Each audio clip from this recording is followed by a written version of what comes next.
for the online meeting on the outcomes of the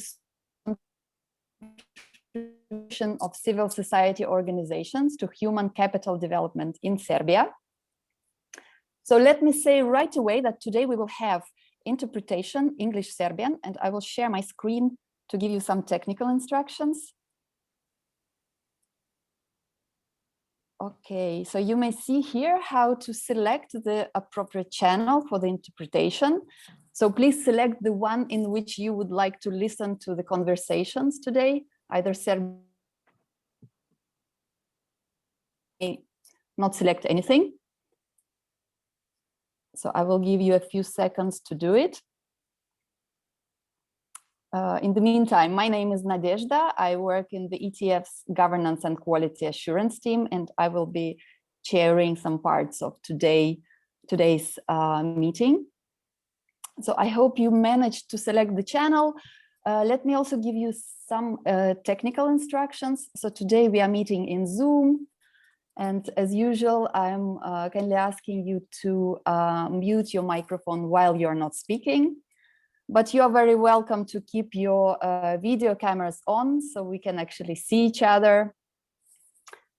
And the chat today will be our important communication tool. So you are very welcome to use it actively. You can write your questions or comments.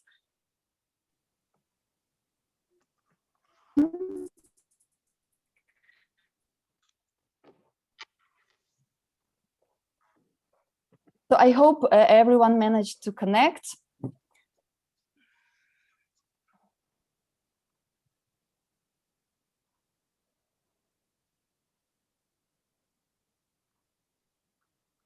In Serbia. So over to you.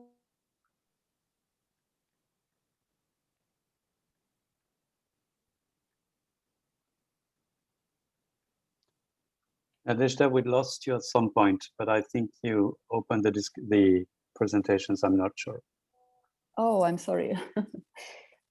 So I have just passed the floor to Lida, and I have presented Lida. Lida is the ETF's Human Capital Development Specialist and the coordinator for activities in Serbia. Over to you, Lida. Thanks, Nadia. And good morning, everybody. I mean, I would have loved to see everybody if it's possible, just to see each other and because we miss you so much.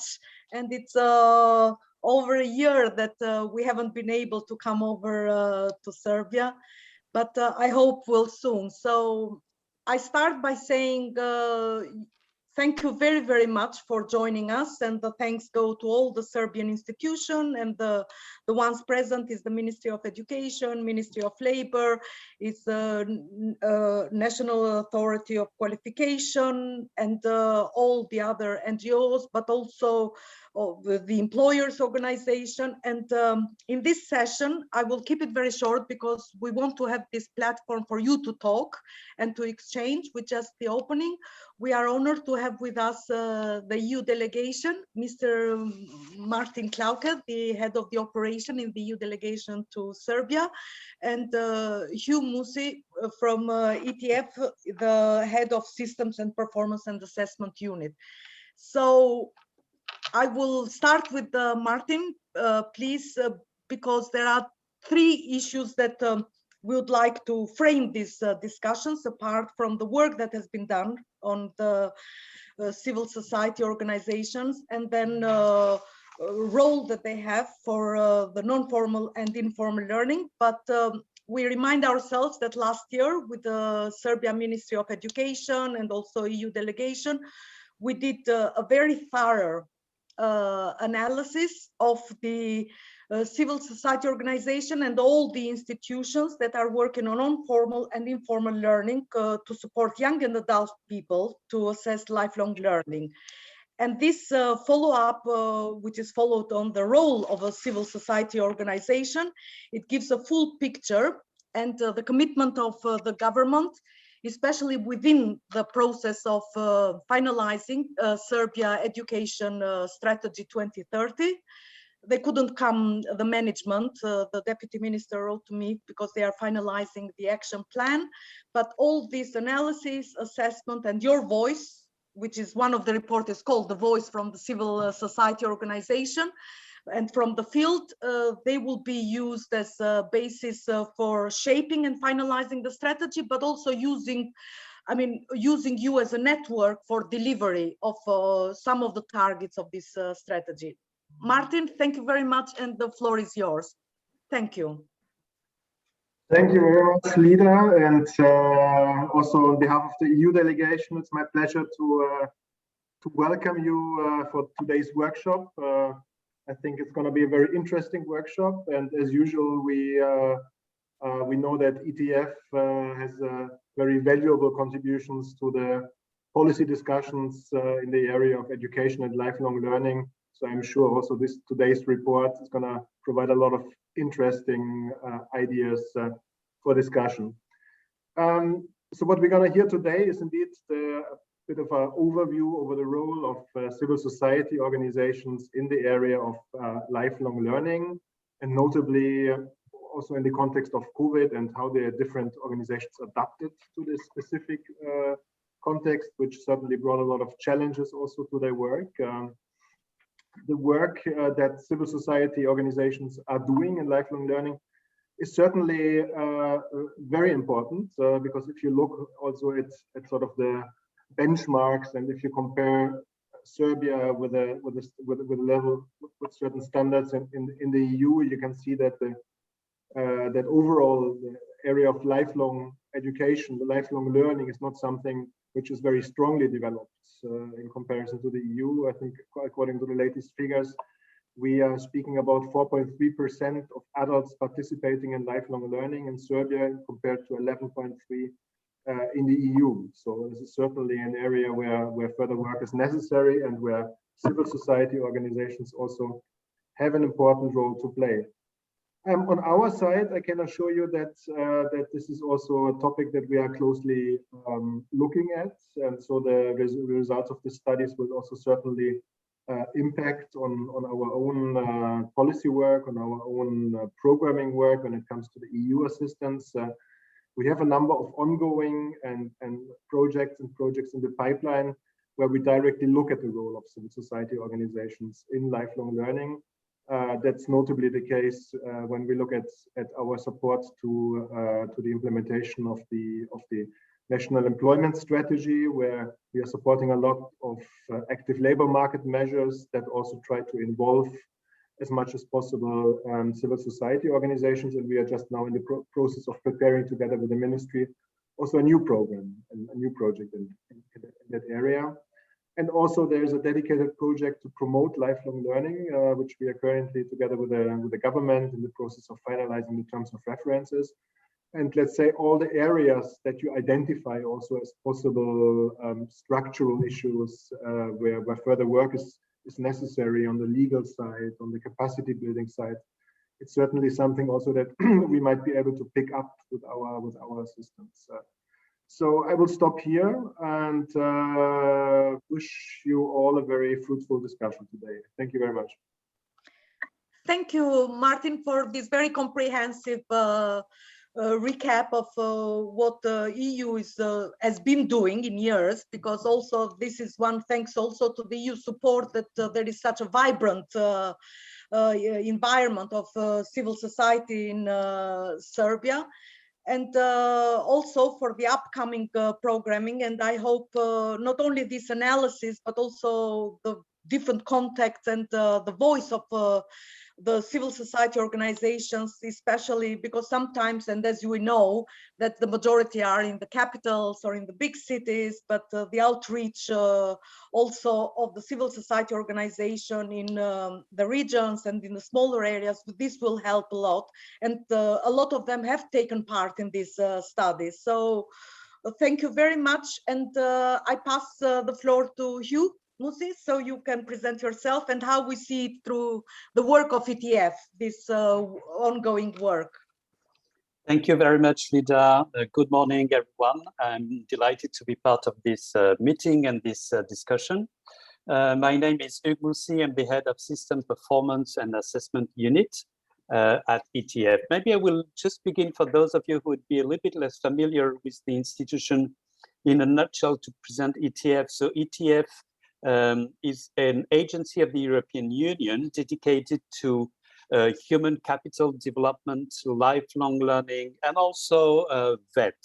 So the mission of the foundation is geared towards developing expertise in those fields and providing policy advice to our partner countries, which basically are the partner countries of the neighborhood of the European Union. Among those countries, of course, is Serbia, and ETF has developed over the years a very strong relationship and collaboration with Serbia, as you know, in many fields and many domains, many aspects of what we cover together.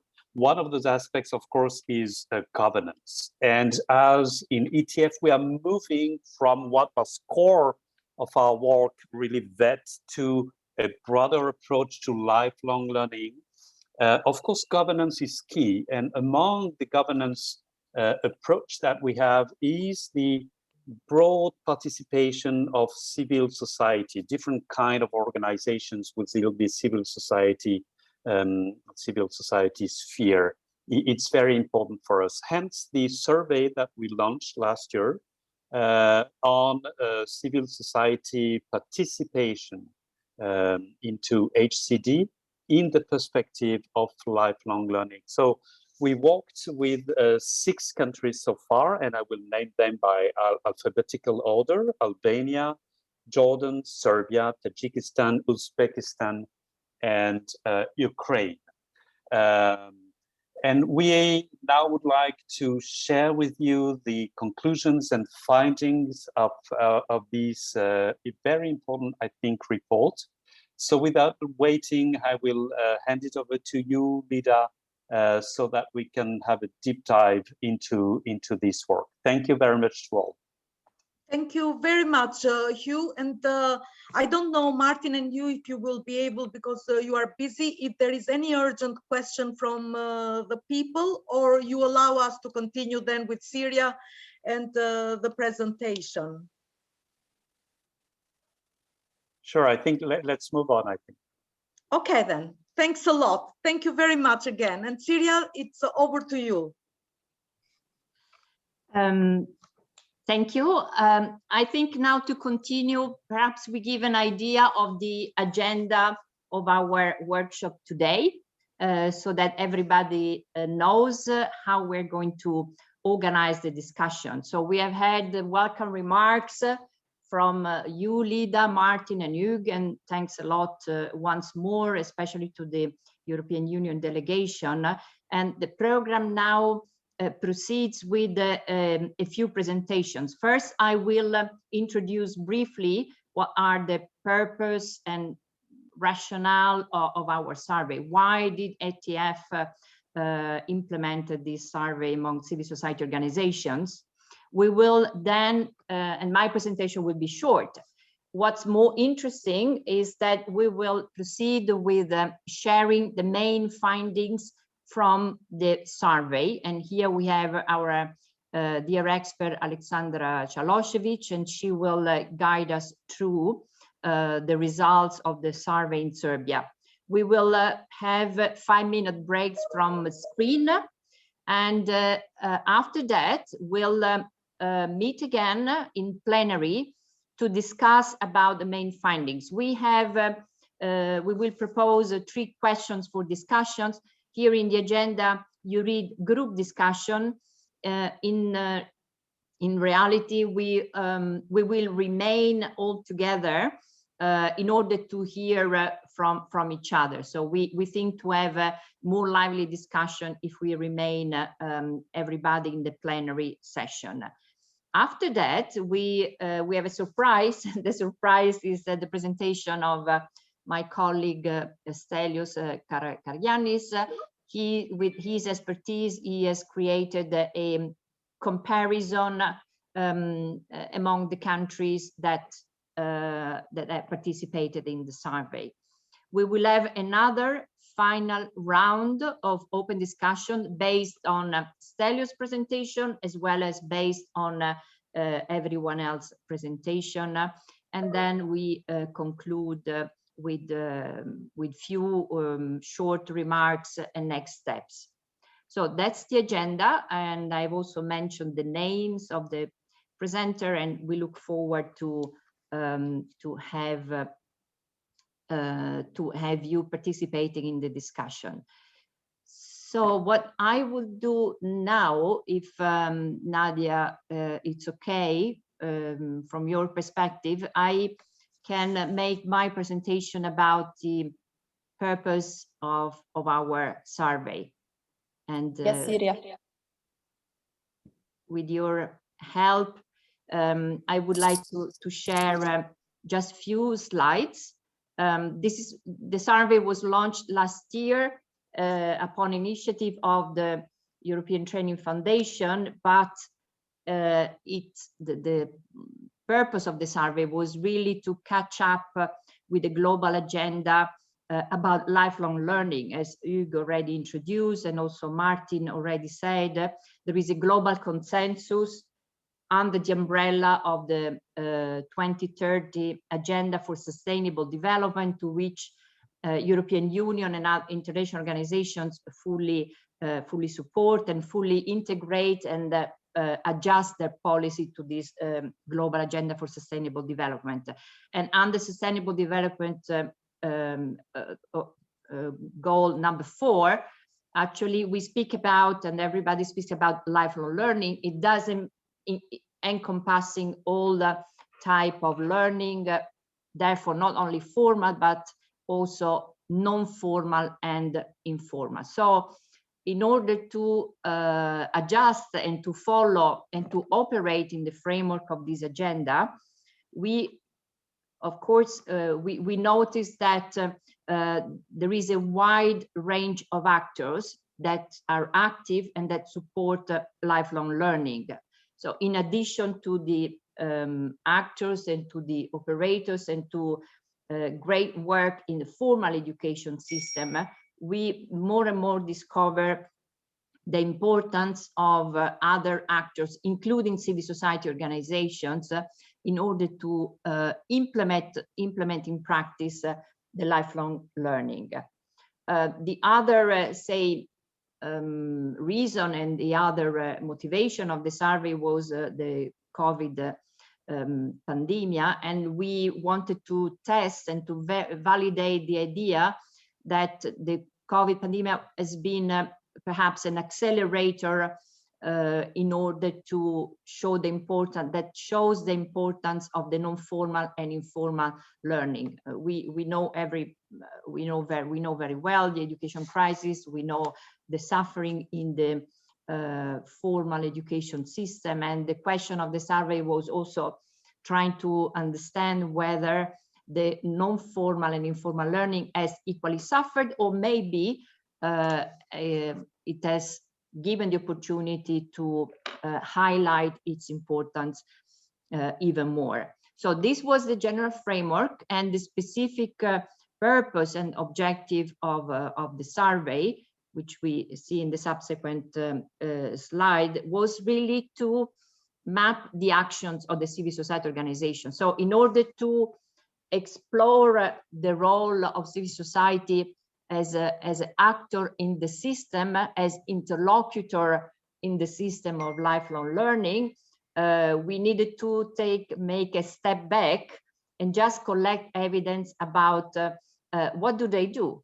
So how do they contribute, the civil society organizations, to the non-formal and informal learning? What are the main actions in learning, but also in support to employment? And we call this human capital, not only we, but everybody calls this human capital development. So the learning that accompanies also employability and access to fair employment.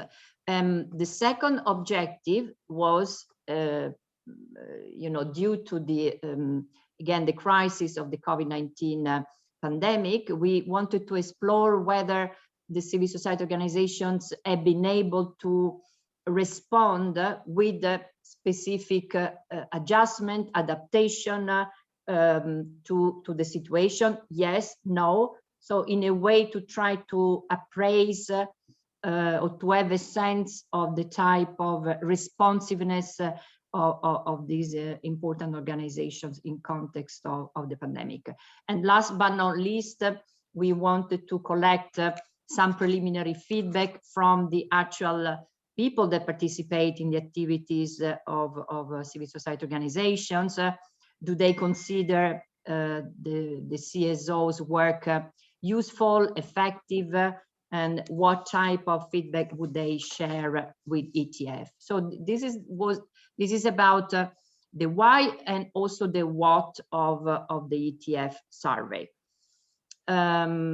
Serbia was one of the countries involved, together with other 5 countries. So the specificity of our work was also to have involvement of several countries, with a view also to draw some common conclusions, and we will hear some parts of it from a colleague Stelios later on. In terms of eligibility, in the sense of selection of CSOs, we try to identify those that have placed specific activities in non-formal learning and support to employment, different type of services. So civil society organization is a big environment, is a big word. We only focus on those that have an actual active role. We may not, and for sure we have not been able to cover all of them. So what we have in the survey is a representation of them, but we believe this is relatively representative and significant. Now, more specifically into the content of the survey, I say that we wanted, on one hand, to try to understand better what is the role of the organization as actors within the lifelong learning systems, but also we wanted to understand what they do in practice. So we have, asked questions, and those of you who participated and were here, and we want to thank you very much for your contribution, time availability, and patience also with our survey. You know already that the questions went around 4 main areas. First, the type of actions that are directly related to the delivery of learning, support to non-formal and informal learning, be it for young people or adult people. And secondly, whether the questions were also whether the organizations are providing services that link learning with employment, so helping people to make the transition from learning to a decent job, that are able to mediate and discuss with companies about placement in companies for internships and so on. So this type of bridging, advising people through guidance service, for example. And the third area of activities was also advocacy, awareness raising. We know organizations play an important role in also raising the understanding at the level of the government, at the level of society, about the importance of learning for developing skills and getting a good employment. And last but not least, also we asked organizations whether they are active in creating knowledge, for example, implementing skill needs survey. This is a typical example of, knowledge creation in this field. So this was, the content, the content of the survey. The questionnaire was structured in four sections. First, understanding the profile of the organization. Second, questions about the responsiveness, what I mentioned before, where you forced or where you ready to adapt, to change a beneficiary group, to change the type of activities, to focus on some people more and other people less, and so on. The third area of the questionnaire was about stakeholders and policy dialogue, and we would like to hear actually more about that in this workshop. Is there a policy dialogue about lifelong learning in which the organizations are involved? Yes, no, or only to some extent, and we have interesting findings here. And the last part of the questionnaire was about the also potential of the CSO for the future. So not only looking at today in the short term, but also thinking about future development. I think I will stop here. Nadia is sharing this last slide in which, in fact, there is a summary of what I have anticipated. So the typology of organizations that were asked to kindly participate in the survey. I think I will stop here. Nadia, back to you. And I think this is more than enough for an introduction about the why and what of the ETF survey. Thank you. Thank you very much, Siria. And now I would like to pass the floor to Alexandra Kalosovic for actually presenting the outcomes of the survey in Serbia. So over to you, Alexandra. Thank you, colleagues. Very nice to be present with you today. Hopefully we will be able to discuss some of the findings. I prepared a rather brief presentation capturing the main findings of the survey, which Syria comprehensively presented to you, and then we will have some time later on to discuss any questions and also to sort of follow up with the survey and discuss some of the important issues that were tackled by the survey as such. In the intro, I've prepared this a little bit of the intro information. As people are aware, as colleagues are aware, Serbia is a country with a rather large number of registered associations, also foundations. So you could say that there are resources in the civil society sector which exist in terms of the number of organizations. And when you read general surveys on the CSO sector, almost 1/3, I mean, even more than 1/3 of them are actually active in the education and research sector.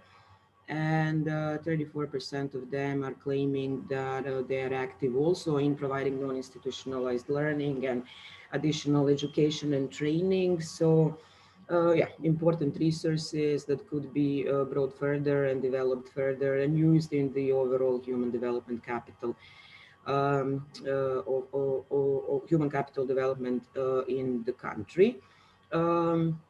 Of course, European Commission on annual basis, they are monitoring the progress of the country towards the accession criteria. And one of them, amongst many, of course, is also related to the, I would say, effectiveness of civil society public dialogue with authorities.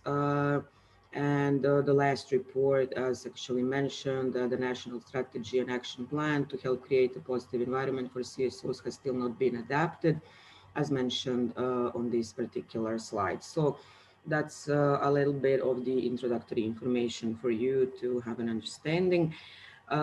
On the context, Syria presented already the methodology. I will just give you a little bit of more details on how the survey went by. We've identified 31 CSOs who are active in the area of non-formal learning in Serbia, and aiming at having as a final result in this database a mix of transnational, national, and grassroots organizations that are equally active in the area of, let's say, advocacy, research, policy, but then also in the area of providing direct services to people in need, and learning related activities in that regard, training and non-formal learning in particular.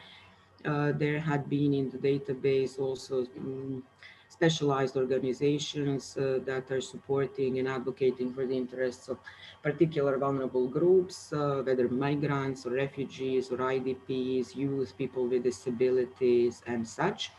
In total, out of these 31 CSOs that were included in the database, 15 of them took part in the actual survey. I mean, when I say took part, it means completed the questionnaire and responded to the questions, and also participated in some further follow-up activities to clarify some of the findings. What we wanted to catch is and to capture is also like organizational data of these CSOs. Of course, the sample is not representative, but while doing the research, I also tried to compare with some general findings, a general surveys on the CSO sector. Amongst our surveyed CSOs, most operated at local grassroots level, as presented in this particular slide, 73% of them. But then on the other hand, most of them were also registered in and active in capital city in Belgrade, 60% of them. There is, based on the analysis and based on the findings and the data that we've captured, a lot of surveyed CSOs are actually very active in civil society networks and even wider networks. And use of social media is widespread amongst surveyed CSOs. When asked what they believe is the most effective way to implement their missions in the area of non-formal training and human resource development in general, most believe that this is non-formal training courses, coaching and counseling as well, and that informal places, classroom and training centers are the most effective learning environments. Surveyed CSOs do have human resources at their disposal as well. You can see here on the slide data, 40% of them actually have between 5 to 14 staff, and as high as 40% between 15 and 59 employees, which means that some of them do in fact have a rather good internal operational capacity. Most also seem to be largely donor driven, as major source of funding for most of the surveyed CSOs were external donors.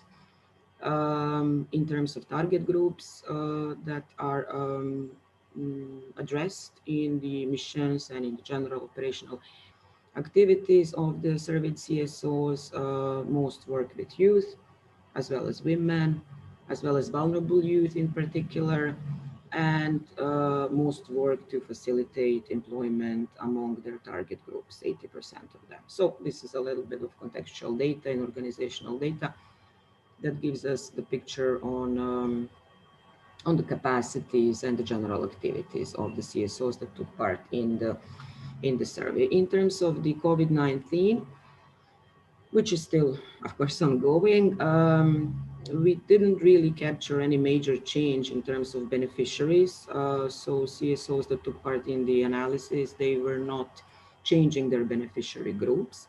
They were not, most of them, changing their priorities. Apart from the fact that most switched to online tools and online working as the rest of the global population, there were no mission changes, there were no general, major seminal changes in the way these CSOs operate and their missions are implemented. They are also mentioning that there were no new demands from the beneficiaries, and almost half of the CSOs also consider that there were no new demands from the government. So hence, it is reflected in the fact that most remained within their missions and within their priority sets. However, COVID-19 has brought a number of short-term and long-term lessons for the CSOs, some of which include rearrangements of the way activities are implemented, rearrangements of the methods that are used in everyday work, and introductions of innovations in the delivery of existing services. And approximately 45% of them are also saying that COVID-19 has actually been a reason why they had to introduce new services and attract additional funds in order to respond to the needs expressed by the beneficiary groups. So to sum it up, when we are talking about COVID-19, CSOs, and this area of particular activity that we are discussing today, you can see some realignment of the sector towards the needs, but no seminal changes in terms of priority change or mission change or beneficiary group change. One of the important areas we wanted to discuss and capture during the survey as well was stakeholder involvement and dialogue. And some of the data is presented here on the slide as well. We do not have a lot of stakeholder involvement and policy dialogue captured. As you can see, 26% of CSOs are regularly involved in stakeholder development and policy dialogue, 53% occasionally. Main stakeholders, perceived as main stakeholders by the surveyed CSOs, governmental institutions, 75% CSOs are saying this, national employment agency, of course, employers, and then training providers. So this is the list of most often of the stakeholders that are most often seen as the main stakeholders for the civil society sector that was captured in this survey. And in this policy dialogue and stakeholder involvement, the activity that occurs most often is analysis and research, and then advocacy. 66% of them are saying advocacy. Least important and least frequent activity in terms of policy dialogue and stakeholder involvement. This is reporting on the use of budget and also evaluation reporting. Within the surveyed CSOs, none of them see their role as, let's say, conflicting, disaligning, and most of them see their role and see themselves in the stakeholder life as being complementary and collaborative. So this is the picture of stakeholder involvement and dialogue. As to sum it up, also as with the previous slide, there is a room for additional stakeholder involvement and policy dialogue, and obviously there is a room for more activities and more structured goals within this stakeholder involvement and policy dialogue, and there is an overall feeling of collaboration and complementarity as opposed to conflict or disalignment from what government does in this sector. When asked about future forward-looking plans for the future, we see the overall and overwhelming intention to strengthen the overall country's contribution to human capital development, let's say willingness of surveyed CSOs to do more in this sector. The advantage, the comparative advantage that is perceived as a comparative advantage of the civil society sector by the surveyed CSOs, of course, it is to detect needs of groups that are outside of the formal learning system and outside of the formal employment system, and also bringing their voice to the policy dialogue. CSOs perceive themselves as being rather good in these two areas of activities, and as I said with the previous point, they're willing to do more in these two activities. On the other hand, 60% of surveyed CSOs do not consider their ability to independently evaluate policies and policy outcomes as an advantage. And as high as 66% also do not perceive that the ability to guarantee transparency of public consultation is a comparative advantage. So this is perhaps an area for internal development of the civil society organizations in Serbia. When asked what were the domains, most important domains where civil society organizations believe their contribution can very likely be made in the future, Areas identified include self-employment, entrepreneurship, accessibility of formal and informal learning, and then also using formal, non-formal, and informal learning to support employment. And I assume then this is also a lesson for the international development partners, including, of course, the EU counterparts and the delegation, in terms of perhaps the directions through which they could consider to channel the future support to the civil society, among other topics, of course. As Syria presented briefly in the introductions, we did not only want to capture the opinion and the views of the civil society representatives, people working in the civil society sector, but also of the beneficiaries, people that are receiving support and benefit from the civil society organizations' activities. And to that end, we've also conducted interviews with those beneficiaries. So trying to capture the effectiveness of civil society organizations, so to speak. And then this slide offers a little bit of more information in that regard. Respondents, beneficiaries, they find the support offered from civil society organizations useful, responding to their actual needs. In other words, there were evidences that some of the beneficiaries have actually been able to obtain immediate income as a result of the supporting activities implemented by civil society organizations.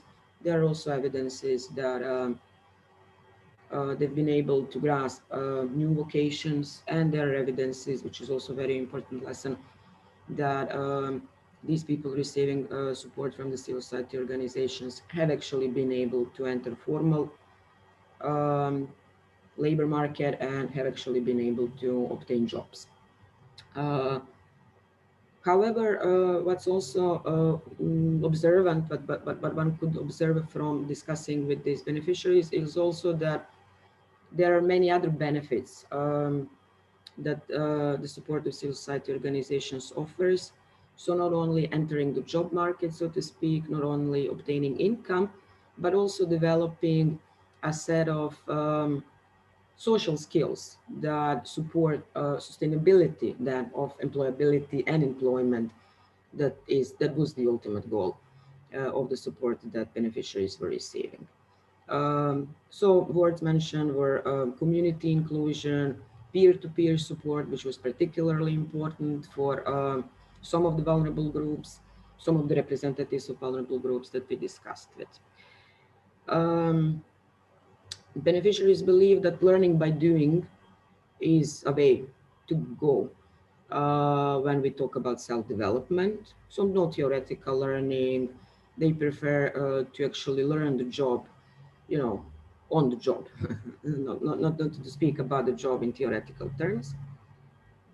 They also mentioned, especially those that reside outside of the capital city, outside of Belgrade, that there are not many choices when it comes to their own self-development and human capital development. Typically, when there is a project, there could be one civil society organization offering some services, and then it's not like that they can actually choose between various civil society organizations and their offer, which is also an important lesson, I would say personally, which speaks of underdeveloped sector and underdeveloped offer, you know, for the job seekers and for everyone who is interested in self-development, career development, and obtaining additional knowledge on potential jobs. We also asked some questions about quality of trainers, not necessarily trainers, but all these people that were directly supporting vulnerable beneficiaries, being mentors or others, and that was considered adequate.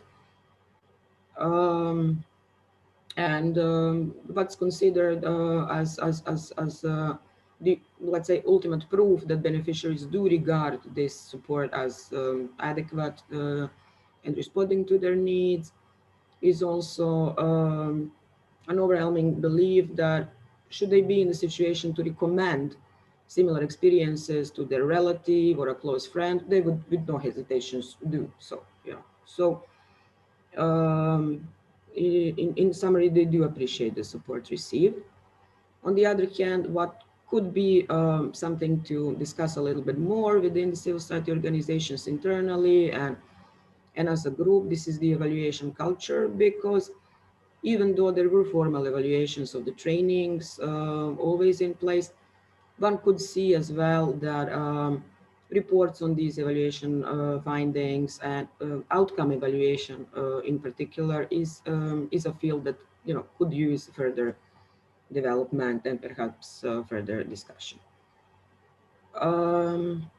This slide offers some of the general conclusions, let's say, based on all these details and findings that I've already captured.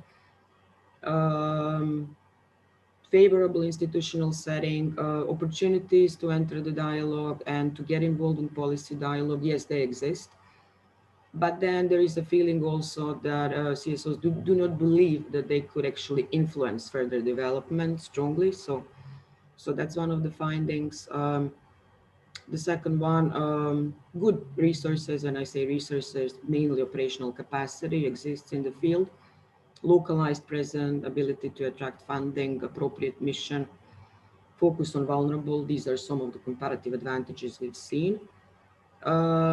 Obvious usefulness when it comes to addressing COVID-19 consequences, and an overall resilience that the sector has shown as a contributive factor.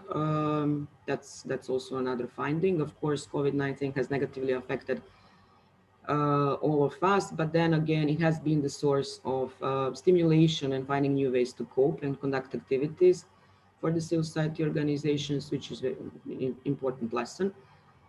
Some rooms and gaps, if you'd like, that could stimulate some further development, and that could be the direction and something to consider in the future. Developing stronger, more vibrant evaluation culture, perhaps approaching more complex digital learning opportunities, and addressing some of the groups that are not so often covered by the work of the civil society organizations, including, for example, vulnerable adults, extending also the service offer. And then also in terms of the advocacy and policy dialogue and stakeholder involvement, to go back to that field, yes, obvious interest and willingness, but there seems to be also reluctance to engage in more advocacy.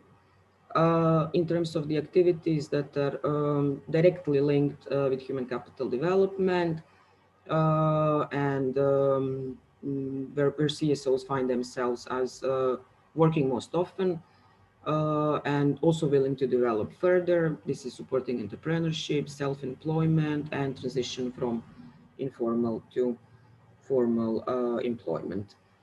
So yeah, this is the overall picture of the findings from the survey, and I've offered also some background information for you to consider. Thank you. You also, I would like to mention that when you were invited to this event today, a copy of the study and the report from the study in both English and Serbian was distributed. So if you're interested in learning more and reading more about the findings and the data and the percentages and so on, the data is available there. Thank you very much from my behalf.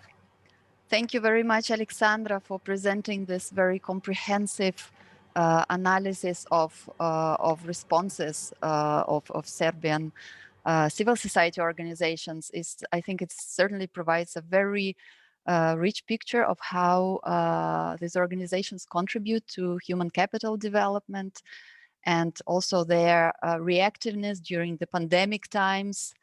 And it also captures very well the let's say the feedback of the beneficiaries of CSOs offer in Serbia.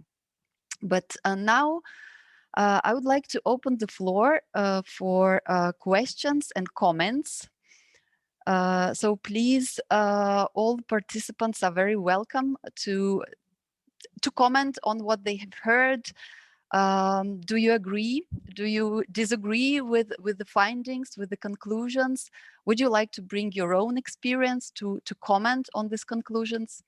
So please, the floor is yours. You can either use the chat to make your comments or questions in English or in Serbian. Or if you wish to speak, you can also raise your hand. You can see on the lower panel of Zoom display, you can see a button reactions. And from there, you can raise your hand to speak. So the floor is yours, please.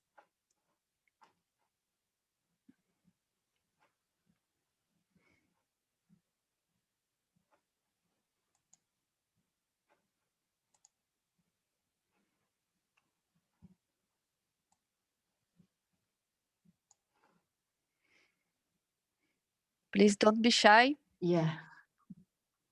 Nadia, I'm raising my hand while looking if there are other hands raised. I don't want to talk over anyone else, but as a reflection and also question to Alexandra, based on her presentation, many interesting points, and thank you, Alexandra, for being so also clear and transparent in your the reporting of the findings. One thing I really would like to focus on is this added value of the civil society organizations in understanding the needs of various beneficiary groups. I think this is one among other very important points. If I go back to the findings of the Torino process analysis in Serbia about 1 or 2 years ago, there was this issue of being able of detecting, of understanding the diversity of learning needs, and which is not always the case. Whereas, correct me if I'm wrong, Alexander, it seems that this is one of the specific advantages of civil society organizations in really being able to capture, to read, and to this diversity of learning needs. People are different, they have different history, different backgrounds, and therefore the learning needs cannot always be considered as standardized. I'm exaggerating, of course. Let me use this word. So it's very important to get closer to the diversity of needs in order to offer learning opportunities that really fit this diversity. How do you see that? Do you think that this is a real advantage of, did I understand correctly that this is an advantage of CSOs? Thank you. Yes, I would definitely agree, Syria, with that. I think that we are entering the field of non-formality in a way, and adding value to what the government offers in the area of human capital development, which is often perceived by a general population and also CSOs as something which is very much formalized, which is overly regulated and structured. And then what CSOs offer are additional activities that very often, as an outcome, they have not only learning all those job-centered skills and knowledge, but also developing oneself in social context of the job, which is becoming more and more important in the labor market, I would say. And this entire domain of social skills development and self-development in a comprehensive definition of this matter is something which CSOs do bring about. It's a different context, I think, and a possibility to develop more direct and more comprehensive and more, if I can say, human relations with the beneficiaries that I see as a very, very, very important advantage of the sector, not necessarily recognized by the civil society organizations, as their comparative advantage, but something that I personally see as a value that can and should be developed further, I think, and funded as well further, but something that brings about the needed change in the sector, because beneficiaries, I'm mainly talking about my feelings and my views after discussing with the beneficiaries who benefited from these activities. They are not speaking only on learning those job-centered, knowledge and skills, obtaining a certificate, having a formal kind of like a ticket to enter this or that location or a job or obtain additional income, but they're also speaking about social inclusion in general terms. Yeah.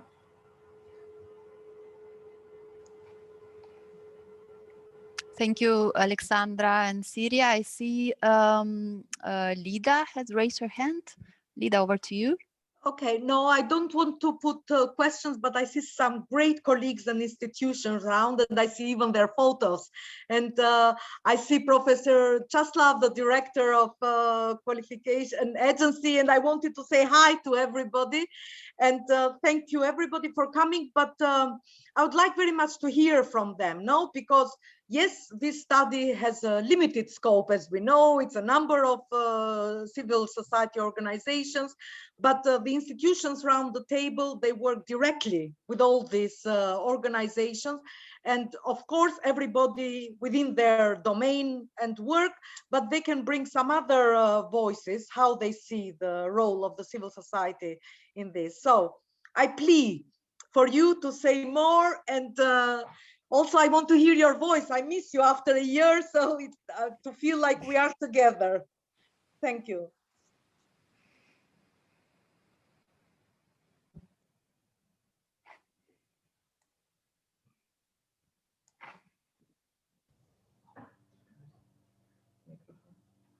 Dobar dan svima, pozdrav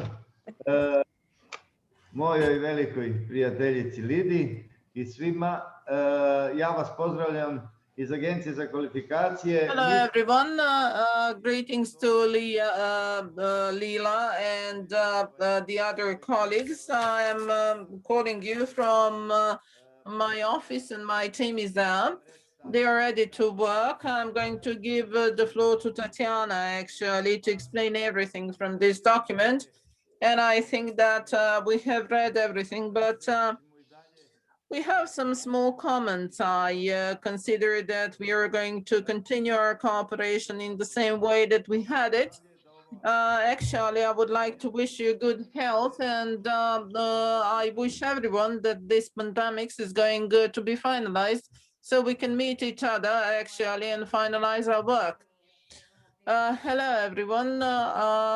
From my side, it is my pleasure actually that I can participate in this presentation, especially regarding the influences of CSOs in human capital development. And I think that our organization is dealing in accreditation of those CSOs. Starting from the moment of our establishment until today, all of the processes that we have implemented in our effort actually to promote the achievement of the status using our procedures, we have seen actually that even in those findings, there is still ample way for doing something more.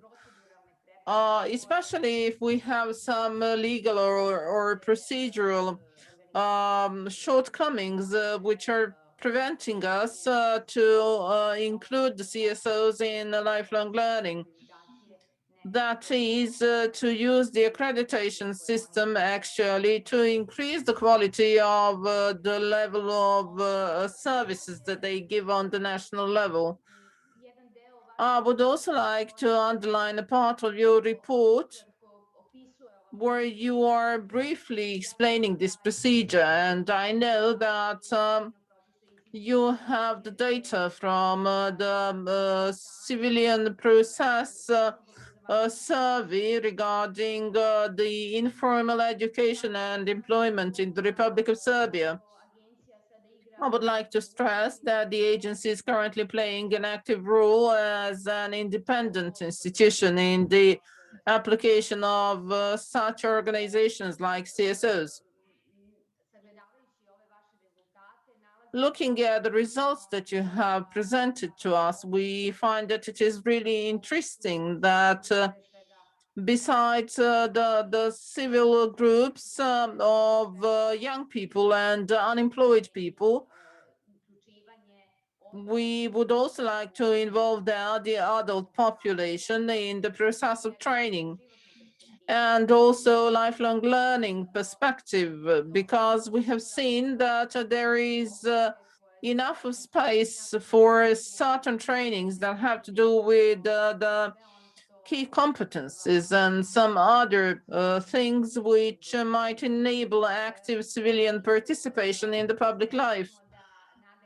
In that sense, we are ready to further on our discussion in this discussion, and I would like to thank you actually for the participation here and to share our look on this perspective.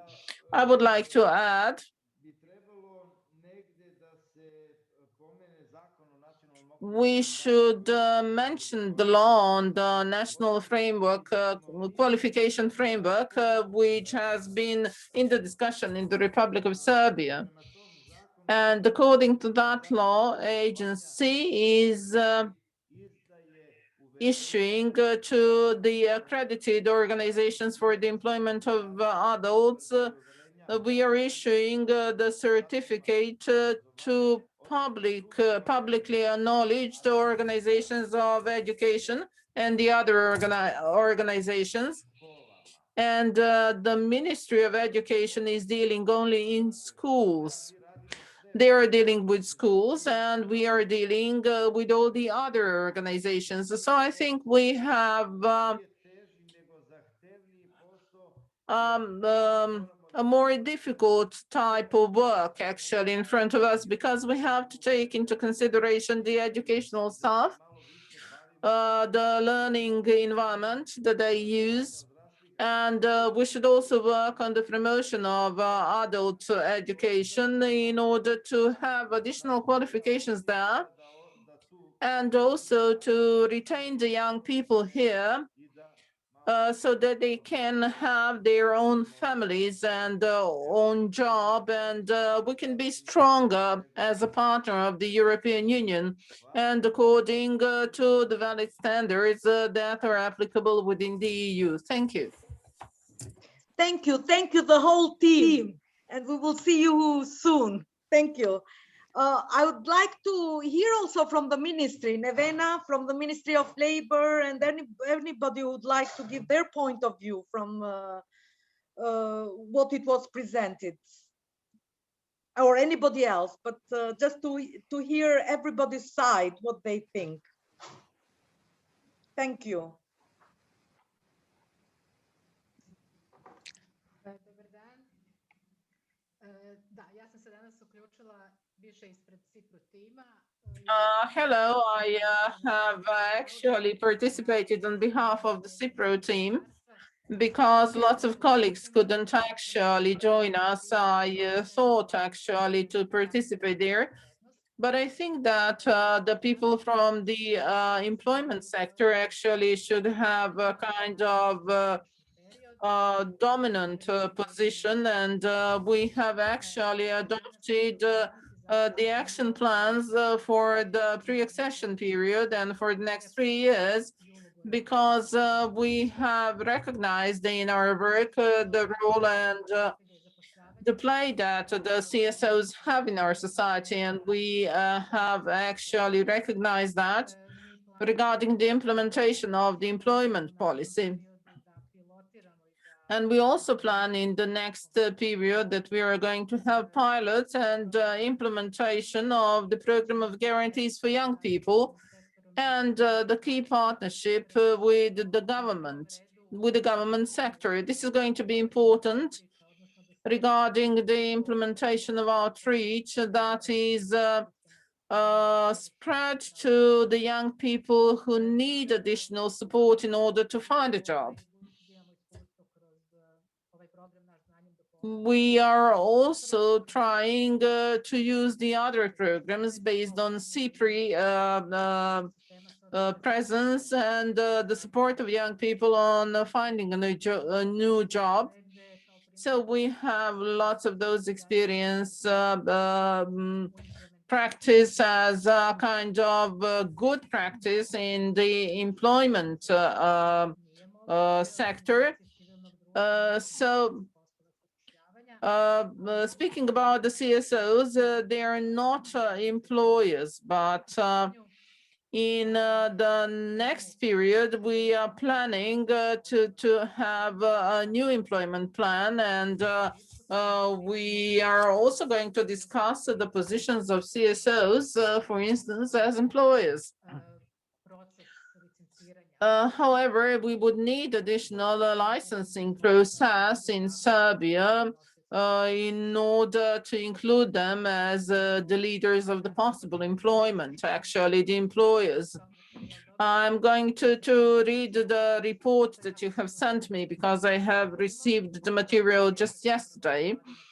But we are working on the research of the capacities of the governmental sector because we want to work on that and we want to increase our capacities. And this is why I would like to ask, I think my colleague Alexandra said something, but maybe she should add about the capacities of the non-governmental sector for the outcome of the work of the CSOs, and how much do they actually see that as important, and how much do they monitor actually the effects and the services given for beneficiaries? I think that this is also an area in which their capacities should be enhanced. This is really important for our research. I would also like to greet the colleagues from RTF, and I would like to greet Dragica Ivanovic and the other colleagues from the sector for employment. Yes, I'm going to be ready actually to answer your question. Maybe I should speak a little bit more in detail about that, but I was talking about the evaluation process and speaking about the relationship and activities where the civil society organizations in the Republic of Serbia see themselves. They see them in the dialogue with the government. They would like to present their services because they are not so much reported about, and we also have to talk about the beneficiaries. We have the technical evaluation of the services, but this is more focused on the satisfaction of beneficiaries with the things that are on offer. So you have actually the evaluation of the things regarding the outcome of your work, and I think that currently, this is the only evaluation that we have, but our conclusion is that our beneficiaries are talking, that they do not have much of a choice, and they would like actually to have an NGO or something else, some other institution that is going to offer them certain services. But for all that, we need additional funds, activities, etc. But speaking about the internal resources, I think that we have a significant area, but we can talk about the differences between the evaluation by beneficiaries and the evaluation of outcomes.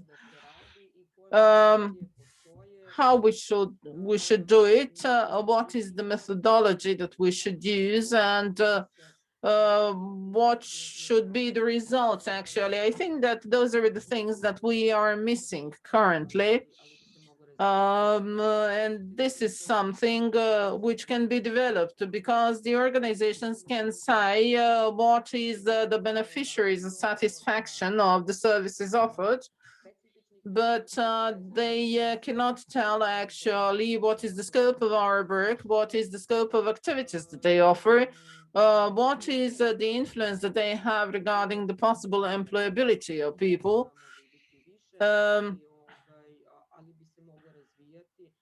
And we can work on that, however, regarding the activities, the methodology for CSOs, and you have also mentioned your attitude towards that, but speaking about the civil society and the system institutions, I think this is really necessary to perform, because they are involving their personal services and their own work, and we cannot know specifically without the research what are the effects of the old work. Yes, we have had the research in 2015, for instance, and this was related to NGOs who are funded through the Ministry of Sports and Youth. And we saw there that we have a lack of data, actually. Since then, actually, we had the chance that we should support the NGO sector in that part. And in the perspective, I think those are the things where we should work on that. I agree with you that the social and psychological work actually in the CSOs and in that sector, this is quite complicated. Sometimes it is really difficult because you have to employ someone or you have to give education to someone, and this is why the governmental sector is really important. We also had the economic sector who was working on that, they have observed that the system services are not available enough. So we have an empty space, so to say, which is important, especially for small communities. And even in big communities, you not have an ample set of adequate services, even for the government. Thank you very much, Nevena. Hvala vam, Nevena. Thank you also to the colleagues from the qualifications agency for bringing in the quality assurance perspective and also to showing how the work of the CSOs fit in the implementation of lifelong learning in Serbia.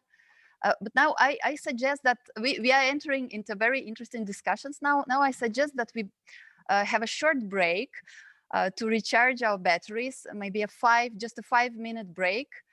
And then we will get back together and continue with our discussions. And we will actually get back to the findings of the survey, and we will try to see how you, let's say, recognize yourselves in the findings of the survey. And we will have more interesting and engaging discussions, I hope. So let's break for 5 minutes. It's almost 11:15 now, so let's come back at 11:20.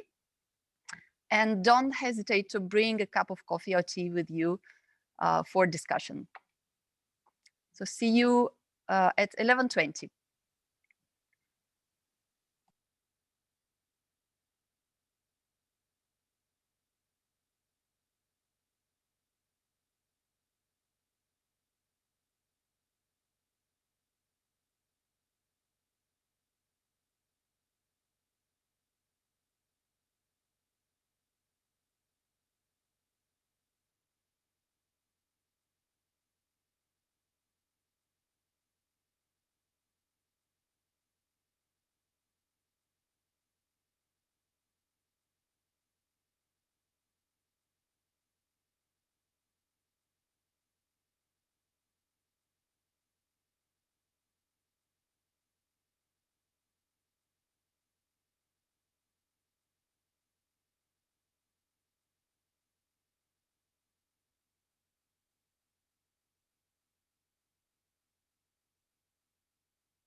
Welcome back, colleagues. So we are now opening our interactive session for a joint reflection and discussion. So we propose to get back to the findings of the survey and actually jointly reflect on some distinct areas and dimensions of the CSO's work. So I will now share the screen. We have prepared some questions for you. I will share now the screen. Just a second.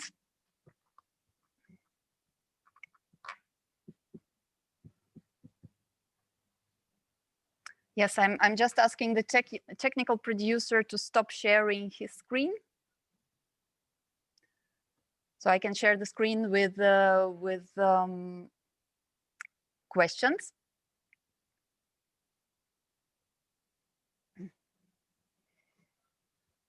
So while our just a second, technical is we are looking for him. So the areas that we would like to discuss with you are three, and they come from the questionnaire of the survey. And these areas are, let's say, experiences on human capital development in COVID times, especially what worked and what has not worked.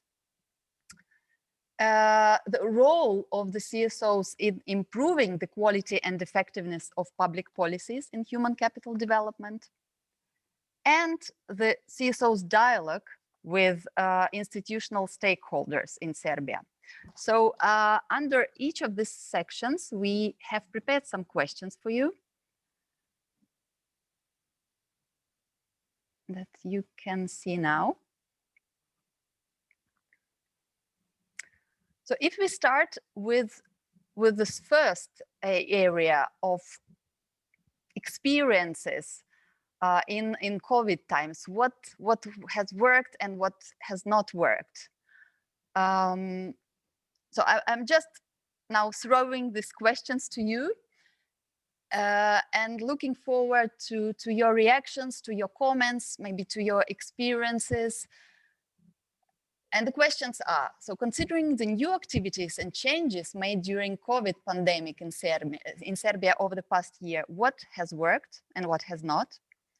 Do you recognize your organization in the survey findings in the area of response of CSOs to COVID pandemic effect, especially regarding the changes of beneficiaries and activities and short-term and long-term learning? So please, I'm inviting comments, reactions, sharing of experience from participants. Do you recognize yourselves in the findings presented by Alexandra?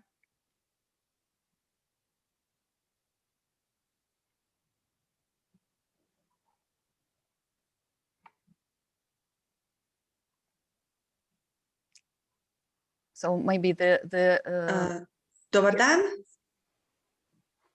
Hello, good day. Hello. Just a moment, I want to adjust. Can you hear me? Yes, yes, perfectly. All right, my name is Borna Jeftovic. I'm working in foundation of Anna and Vlada Divac, and I want to encourage my other colleagues and to break the ice, to say so. I want to look back and to two things. First, I see questions of including organizations of civil society and the organizations in the process of decision making.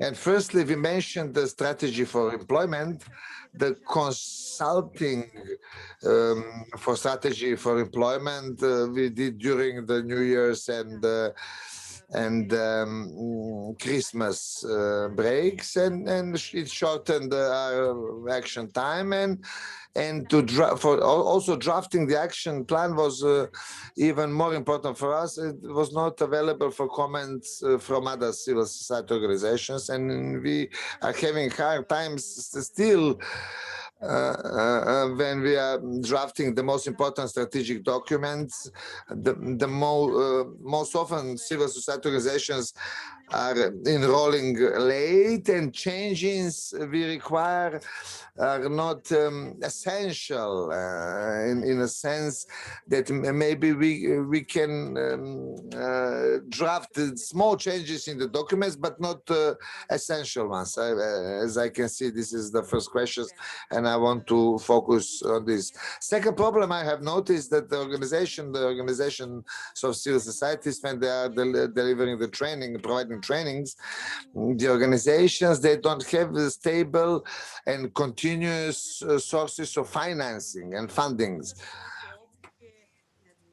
And you can't provide continuous trainings in period, I may say 5-10 years, and it is depending on the support you receive, project support. Mostly our organizations in Serbia are dependent on project financing, 90%, and only 10% of organizations have possibilities to receive company donations or individual donations. We are lucky to be one of those organizations that are not dependent on project financing. For instance, we have IT boot camp that is providing, firstly, clear educational program connected to IT industry, also connecting our participants with the companies from overseas. And we are in this program for 4 years, and only now we can implement evaluation and determinations how this educational program was beneficial, because I believe after 1 or only 2 years of program, we cannot allow ourselves luxury or possibility to evaluate the program, because you don't know when next time you will receive fundings. Next time, what is important for me, next thing is important for me, that the crucial characteristic of the organization is to be flexibility. We are grant-giving organization also. We are giving grants for starting businesses, agriculture, small businesses, and also providing additional educational support and training. And I believe also CSO organizations cannot provide users additional components of formal or institutional programs, because we are dealing with very vulnerable groups. For instance, and in the field, for instance, national agencies dealing with Roma people, low education people, one-parent children. But we have additionally to the classical educational program that are providing very specific skills, you need to provide additional support that will provide them with empowerment and social skill development. I believe this is very crucial to contribute to the process of education, and this cooperation would be great, especially on the field in local areas. And often local organizations of civil society in Babushnica, for instance, needs to write a request, memorandum to the ministry, to the national agency to approve the request in the local areas. And this is the biggest obstacle we face in the field in not that developed areas. So this is the biggest obstacle I see. Thank you. Thank you very much, Bojana. Would other participants like to comment, to react? I see Nevena has raised her hand. Jeste, evo, drago mi što se Bojana javila. Yes, I'm glad she gave her opinion. Jako je važno čuti it is very important to hear from their perspectives how they see these findings of this research and also their role and position in the whole process. What we mentioned, the mentioned strategy of employment, I want to say that the strategy itself was drafted in line with the legislation of Serbia that is encouraging us to follow the different procedures, and independently we had a working group, and the members of this working group were also non-governmental organizations, also social partners. In the working groups, there were not only the members of institutions, but also it was a colorful group. And we had 20 days that it was cross-subscribed. Unfortunately, it was during the holidays, but to be honest, we were working during the holidays. For New Year's, one day we didn't work, for Christmas, one day, and all other days were working days, and it didn't deter the public discussion because we had great findings, suggestions, and propositions during these times, and all these comments were discussed upon, and most of the positions were involved, and we included it into the document, and the report is publicly available for the comments, and where we discussed and determined if something was not included, why it was not included. Then the law prescribes if the action plan needs to be implemented in 90 days after the concluding the strategy. It is not necessary to engage into the public discussion. And we gathered only the opinions of different institutions, and also a social economical council was involved, and Republic Council for Employment in the ministry, and representatives of the working group. Also, we send them all strategies and drafts, and our social partners and action plan also. So I believe there was some space, and the greatest feedback of this space was the amount of received comments. So, and when we got these comments, we concluded not a single strategy had so many comments or objections, and I am very glad actually. We have to work through it, but according to the procedure. But I was very glad that our strategy encourages participants during the COVID pandemics.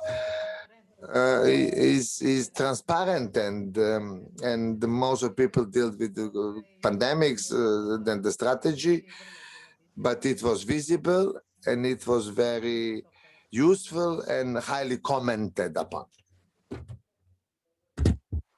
Thank you, Nevena. Thank you, Bojana. So I think we are moving already in the second area on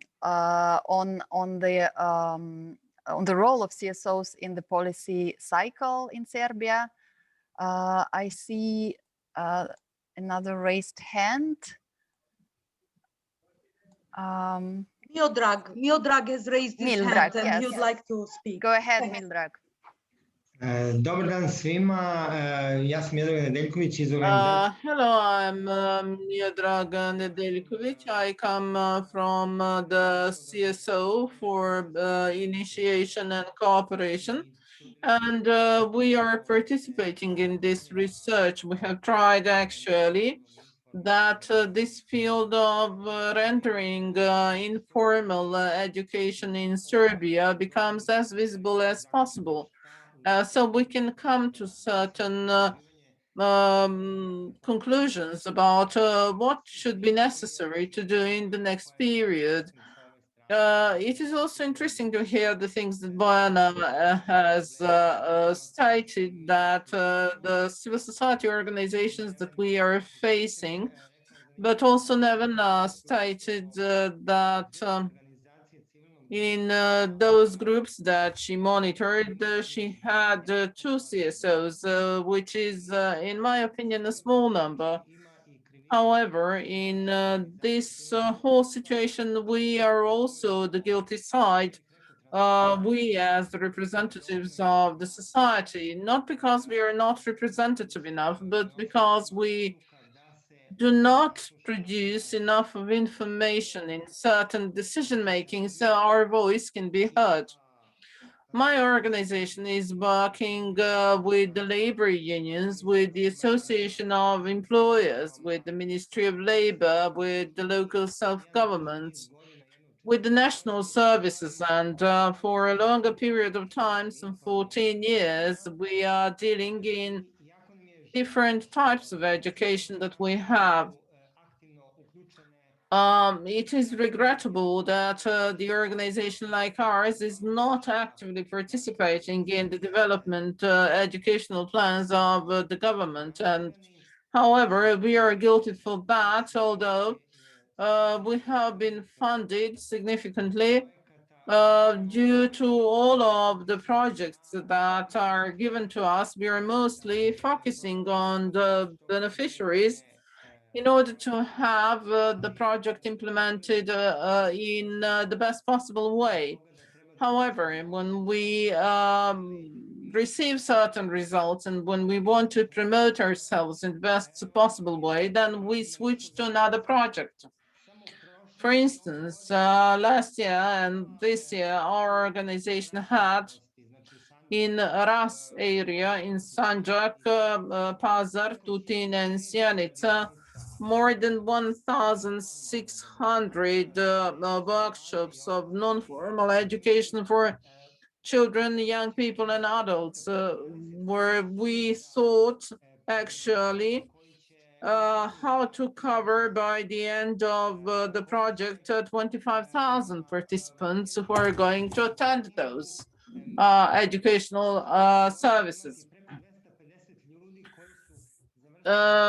This year, we are going to have more than 250 people who have completed those trainings and more than 200 people who have actually attended the trainings on the ground level for business purposes. They have also used the mediation of the known employer to find a new job. I think that such research and those meetings are really important, so we can actually connect together. And we have, for instance, heard on this meeting some really interesting facts, because in this job, I have just now heard about from Professor Czaslaw Mitrovic regarding the special organization he was talking about. But I think that the CSOs are really important for the society, because I think that the state actually should use them a little bit more, because we have certain methodologies on how to implement certain trainings, the methodology for employment, methodology for different trainings, which were quite successful. For instance, in the Ras area last year, we have employed 80 people with the known employees. 77 out of those 80 still work today after 1 year. So now we are working on the on increased transparency of our work, and the people should recognize what are the skills that we have and that we offer, so we can jointly make the active action plan and the joint strategy for national education in Serbia. As a project, we are funded 100%. However, the founding organizations are the European delegation and the European Commission, or maybe the German GIZ organization. Those are the organizations who are actively participating with the Republic of Serbia, with the current Ministry of Education or the Ministry of Sport. We didn't receive any funds so far in order to perform this. This is why I think it is really good that we should focus on the civil society and its impact and to use that kind of knowledge in the most effective way, because our organization and some other organizations are participating in this field of the employment, especially of vulnerable groups, especially for young people, for the people who are returning back to their country of origin, the people who come, who belong to national minorities. I think that we have a large scope of work of CSOs, which I think has been underused. Thank you very much, Miodrag. And I see a raised hand from Nevena. Nevena, would you like to react?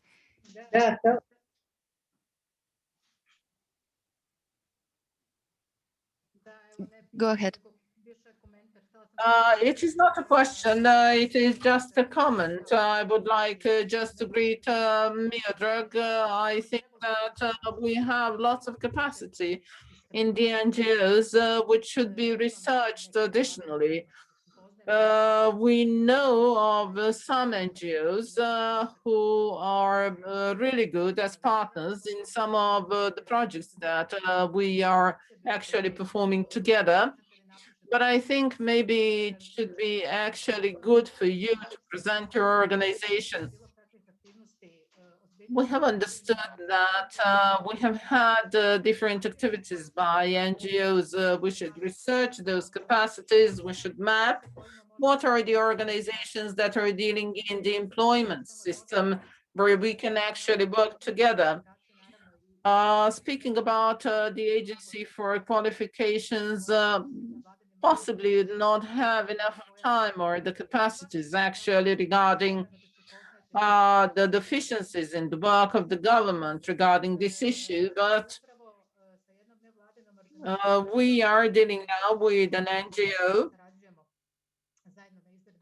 on the program for outreach of young people, and this is the program that should be accredited by the agency. When we meet the circumstances, we have to develop it a little bit, and then we should work on the outreach program, especially for young people, and this is something which we are going to do, performing the same methodology that we already use. Obviously, you are mentioning that due to the same reason.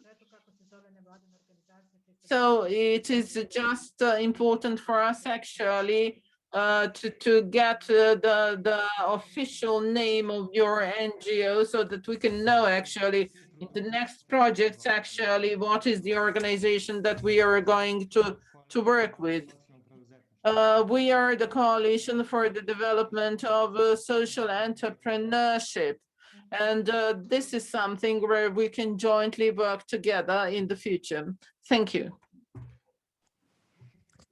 Thank you, Miodrag and Nevena. Thank you very much. I think we are touching on many issues, and at this point, I'm opening for discussion on all the questions that that we have prepared, so including on the CSO's dialogue with institutional stakeholders.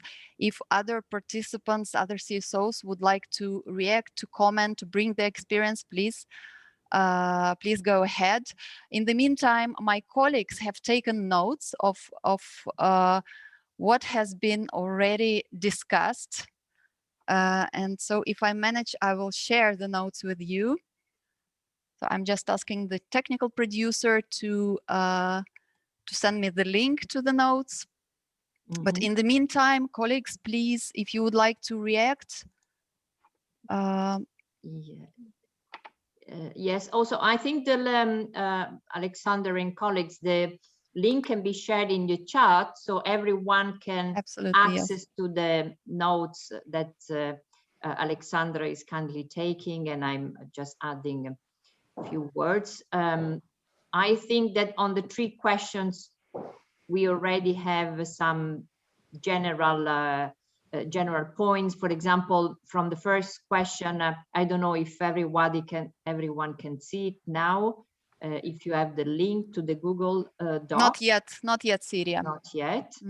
But to the first question, sharing experience on human capital, what works and what doesn't work, we have already some comments related to the area of employment, which seems to be rather successful as a sector, as an area of intervention for civil society organizations. There are problems, of course. The issue of unstable funding, for example, was quoted as a limitation. But overall, it seems that the area of support to employment is a strength as far as Serbia is concerned. And if we also look at the second question, participation in influencing the quality and effectiveness of public policies, again, we find the aspect of support to employment, which seems quite relevant in terms of capacity of CSOs to influence these policies. More can be done also on the education side. I think it's also good news that we have this type of workshops together, because not everyone knows everyone else. So it's also an opportunity, this type of platform of open discussion to get to know each other between CSO and agency for qualification and vice versa. There is also a point made on the importance of as a next step to develop non-formal training in a more strategic manner. I know, and we know from the opening of this meeting from LIDA and the EU delegation that this is in the plan to have a more strategic approach to non-formal, so to have it integrated in a real comprehensive lifelong learning strategy. When it goes to dialogue with institutional stakeholders, it exists. Also, limitations are reported there. I mean, the consultation is sometimes occasional, or sometimes it is perceived as not enough in depth. Maybe here we can also, I see more people joining the Google Doc, so it means that the link is working now for everyone. Feel free, everyone, to add to say the comments that were made on the discussions. Perhaps, Nadia, we can move also to the positive, or say proposal type of comments. So what is actually working in policy dialogue, and for example, how the European Union is actually and currently supporting this dialogue between the so-called institutional stakeholders and civil society stakeholders. So any reflection from how the EU is currently supporting the dialogue, what more can be done, and also what positive experience, because we have quite a number of remarks on what doesn't work, but let's also hear. Imamo određene primjedbe vezane za to šta ne radi, ali da čujemo i šta radi.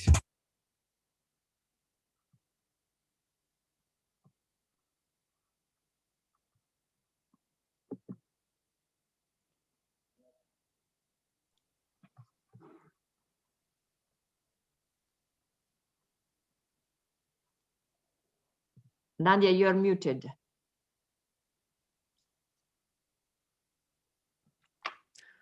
So colleagues, if you would like to react on these last questions that Siri outlined on, so let's say on the current practices of institutional dialogue in Serbia. What are the good practices? What is missing in the current dialogue?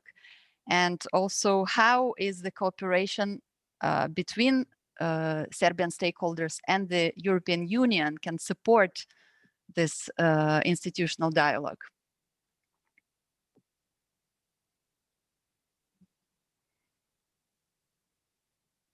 Nadia, if I may ask also, because I saw Mira, but I don't know if she's still there from the Ministry of Education, where they have worked a lot from the ministry's point of view with the NGOs in the lifelong learning delivery. So maybe to give also from their prospect and also with some of the present NGOs that they have worked on that.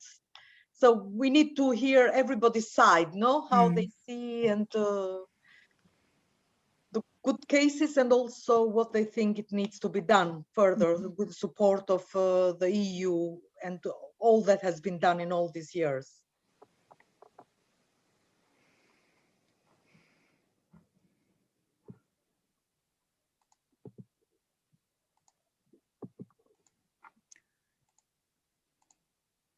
So, colleagues, reactions, comments?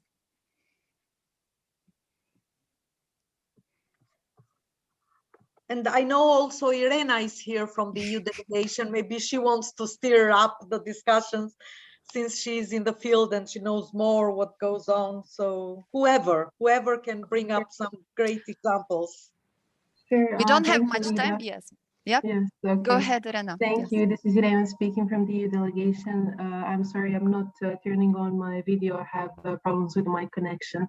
I would like to say thank you for this event and for the document. It really complements what we have done in the last year or two in support of the development of lifelong learning in Serbia. You have specifically now asked about the policy dialogue which takes place between, well, I would say, first of all, between the institutions, then between the institutions and civil society at large, but also with the European Union. We, as the Commission, are supporting this policy dialogue wherever we can. More specifically, we do that through different programs, such as the Civil Society Facility, through cross-border cooperation, through multi-country regional programs, really targeting active civil society in the area of human capital development. Very often these are, let's say, usual suspects. I mean, organizations which have managed to sustain their activities over the years. Unfortunately, we see that civil society in some area is, let's say, maybe shrinking, or the donor community is backing and supporting and maybe moving to some other priority areas. But we would definitely like to see this policy dialogue sustained over a longer period of time, and also to be systematically included in a policy dialogue with the institutions. For example, this year is definitely a very important year, both for the European Union and for Serbia and the region, because one large strategic period of 10 years, of a decade, has ended. And taking stock of what worked and what did not work over the previous 10 years is now being integrated in the strategic priorities and visions, both on the level of the EU, but also in Serbia for the next 10 years. So we are all looking forward to seeing the education strategy and what the final version will be after all the comments that have been provided also by us, but also by civil society and external stakeholders. We have also systematically supported policy dialogue on a higher level, and through the budget support over the last 4 years, we have continued and sustained policy dialogue with 5 line ministries in the area of education and also wider looking social and human development. And it was very, very important because we tried to keep some of the more systematic topics high on the agenda of the authorities, and to see also how us, the European Commission, but also to open up the space for other international partners to see how we can support these reforms, because we definitely think that there needs to be a continuity in the reforms, irrespective of any changes in the authorities, but in the sense that the policy needs to be sustained. So Having previously supported heavily the introduction of the national qualifications framework, also the introduction of the recognition of prior learning through projects. And now we are moving more systematically into sustaining lifelong learning, as Lida and Martin mentioned at the beginning of this event. And we hope that the new project, which is in the pipeline under IPA 2020, will support this diversification of providers of non-formal learning. And this is something that we need definitely on the local level beyond what is provided by schools in this sense, but to strengthen the non-formal sector, civil society, to provide a good quality of skills and competencies in this lifelong learning setting. Just to give an example again of this policy dialogue, we tried to support the Ministry of Education in developing these terms of reference to actually talk extensively to the end beneficiaries and with the civil society to gain the opinions which should be integrated in terms of reference. As a very good example, that the target groups and end beneficiaries need to be involved in developing such large projects. This of course applies to policy development, policy implementation, policy monitoring. And in the end, I can only say that I hope that the mechanisms which have been, which are recognized in the draft strategy for education. Now I'm focusing on this area a little bit beyond employment, that this mechanism for monitoring the implementation of the strategy and the action plan will actually be a live mechanism, which will continuously on an annual basis provide good and quality reports on the implementation of the strategy for education and its action plan, and that this monitoring mechanism will actually take into account the opinions of civil society and external partners, just to get to the outside view of what works and what doesn't work and what can actually be done better. So I hope that I have at least replied to some of your questions. Thank you. Thank you.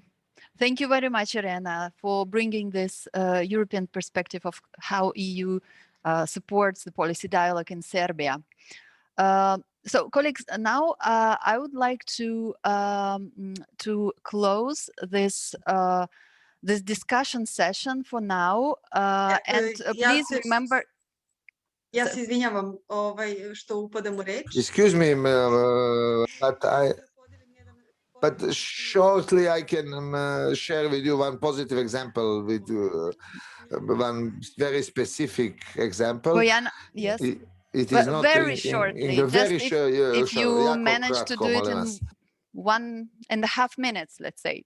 And then we have to move on because we have another very interesting presentation on the cross-country analysis coming from 5 countries that implemented the survey. So Bojana, very shortly, thank you. Go ahead. Just briefly, we are talking about Council for Philanthropy Council that is working under the cabinet of the Prime Minister of Serbia. That includes civil society, but also many ministries, and in different working groups they are discussing about different changes with the general funding. And one of the concrete, very specific example that they voted to extend the level of untaxed amount for scholarships that is now 30,000 dinars, that allowed ministry now has a larger amount for providing scholarships than previously, and this is one positive example that I can mention. Thank you. Thank you very much, Bojana. I'm also reminding the participants that we will keep the Google document open. So if you would like to contribute with more comments, more experiences from your work, please do. And it will be a a clear output, let's say, of this workshop that we will share with all the participants. But now I would like to invite you to move on with the agenda, and I'm inviting my colleague Stelios Karagiannis to present the cross-country analysis in the 5 countries that implemented the survey. Please, Stelios, the floor is yours. You can share your screen. Thank you very much. Yes. If someone stops sharing the screen, I can go. Yeah, that is better. Okay, so the big idea, the big picture is that we wanted to see, using qualitative terms, using qualitative survey, what is happening in every different country, but also to have a cross-country bird's eye view and be able to make some comparisons, of course, under always the qualitative umbrella, under the specific moment that is very important for us, that is CSOs under the pandemic period and the other areas as presented earlier by our national expert. So I'm sharing now my presentation. I hope you can see it. Yeah, okay. Just need 1 second to open the English one.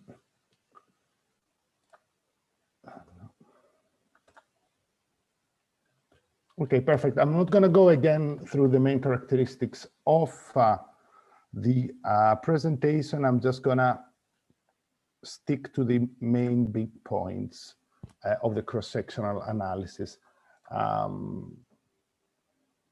This is the basic point as presented earlier by my colleagues. Many countries, namely Albania, Serbia, Jordan, Ukraine, Uzbekistan, and Tajikistan were surveyed. The big point for us, we want to share findings and share the potential lessons between the countries, among the different countries. The 4 categories that I said earlier, we have the beneficiaries, the COVID, the stakeholders and policy dialogue, and the potential human capital development sector as well. And we have some selective issues. So we cannot compare and contrast, of course, the whole of the survey. We picked a couple that we wanted your input as well, and it's going to stimulate a nice conversation. First big question we ask, where do the civil societies in terms of the sustainable development goals concentrate when it comes to their activities? This is the 2 major areas that we see that the Serbian CSOs are concentrating their activities under the umbrella of the sustainable development goals. And the first one being the good jobs and economic growth, the area number 8, and the second is the area number 10, that is reduced inequality. What do we get from this picture? Well, many of these countries, of the other countries surveyed, are also under the broad area of jobs and economic growth. Quite a few less when it comes to inequalities reduction. So just a way to group the activities, a way to look at the activities from a different angle, and to see how all the CSOs are working towards common goals. Okay, continue with the next slide. Well, the next slide has to do with the beneficiaries. And when it comes to beneficiaries, we see a concentration of the CSOs in this per se into 47% in vulnerable youth, and exactly the same number, I don't have an exact graph in here, 47% again in women. So if someone was to ask me, where does the Serbian CSOs concentrate? Straight away, I would say youth, vulnerable youth, and women.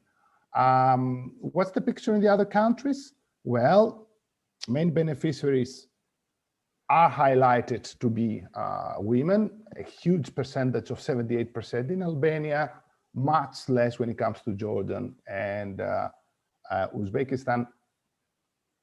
Is this a particularity of the specific country of the Serbia? And we see where the beneficiaries, which are beneficiaries of all this great work that's been done in the CSOs in the country.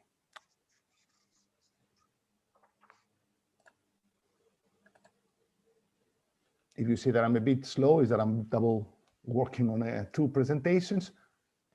Technical competencies. In the context of organizations, we asked activities related to skill development through non-formal learning and informal learning as service to employment compromises. So this is a nice distribution. So CSOs are quite equally responding in this sense that technical competencies are an advantage, are being used. What's the intensity? Very often, and not very often, equally respondent, and sometimes even never. So this is a point I would like to keep. This is a point we can start talking and have some input about it. Actually, the respondents from the other countries do vary. We have a pretty similar picture when it comes to different one when it comes, of course, to Albania, similar ones when it comes to a little bit to Jordan, and Uzbekistan is completely different. We have different disparities from the different countries. So a couple of points there for future discussion.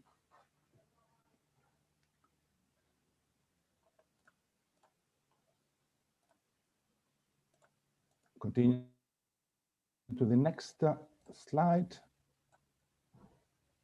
Is the relationship with the authorities and public sector. How the CSOs look themselves projecting when it comes to authorities in the public sector. Here we see a kind of an inverse relationship when it comes to the Serbian on being less often to never of 20%. And this is a picture we've seen it again with Albania, and a little bit closer to the one we've seen with Uzbekistan, while Ukraine and Jordan have the completely different picture. They see themselves closer to relate with authorities and public sector, when in this case, Serbia has a kind of like a more mixed picture. So this is the second point I would like to underline and see what we can infer from this survey, from this part of the survey. This is a question we particularly like. We particularly like because we take a deep dive and we ask the effective learning environments, and we offer in this specific part 3 different options. Is it the classroom? This is the big blue. Training center or something similar? Is it on the job or is it online? Here we had a lot of answers from the different countries. It's actually even quite challenging to blueprint if there is a pattern here. In general, we do get that the majority of the countries do believe that the most effective way to deliver their services, to deliver learning, is the classroom and the training centers as we know them. This is something we saw also in Albania. This is that we saw it also in Jordan, and this is something we saw in Uzbekistan, and to a lesser extent to Ukraine. All the countries do believe that it's effective to use the online. It's not the most effective. This is quite a clear distinction, but it's still effective. So on the means, on the choices the CSOs have got when it comes to providing the services, classroom is number 1, and online is there. Online mean of giving and providing the services is there. It would be interesting maybe to do this exactly the same question in 5 years and see maybe results will have changed.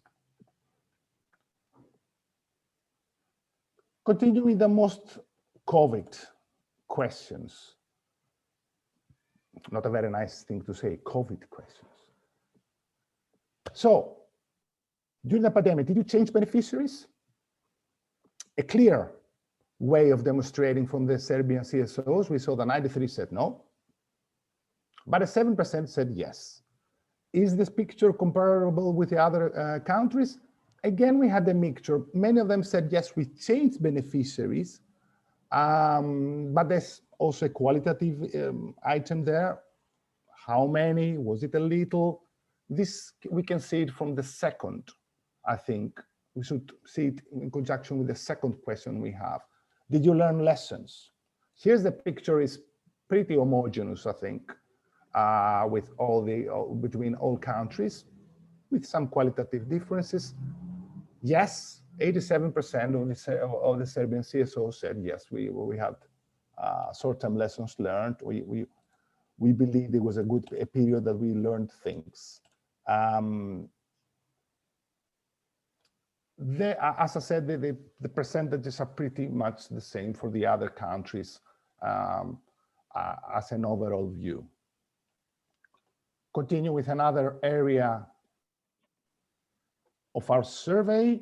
This other area had to do with how is your organization evolved in the dialogue regarding skills, strategies, and policies. So a more distant question when it comes to the activities of the CSO, leaving the beneficiaries and the activities, but going into their skills and strategies and policies.